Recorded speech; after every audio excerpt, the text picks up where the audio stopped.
మనం చేసే పని బట్టి మనకు ప్రతిఫలం ఉంటుంది. మనం చదివే చదువు బట్టి మనకు ప్రతిఫలం ఉంటుంది. మనం చేసే ప్రతి పని బట్టి మనకు ప్రతిఫలం ఉంటుంది. అందుకే ప్రభు చెప్తున్నాడు, దేవుడు చెప్తున్నాడు, అయితే పేతురు గారు సంఘానికి చెప్తున్న మాట ఏంటంటే, మీరు ఏ పని అయితే చేస్తారో ఆ పని బట్టి మీకు ఏముంటుందంట, తీర్పు ఉంటుంది, అంటే ప్రతిఫలం ఉంటుంది.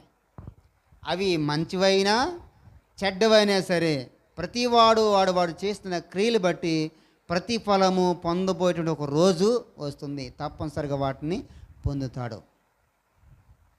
మనము ఏది విత్తుతామో అదే మనము కోస్తాం.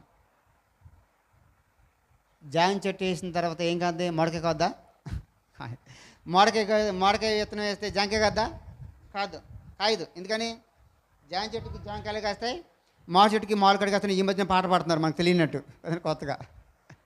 కాబట్టి మనం ఏదేస్తే అదే జరిగిద్ది. అందుకని ఏం చెప్తున్నాడు దేవుడు, మీరు చేస్తే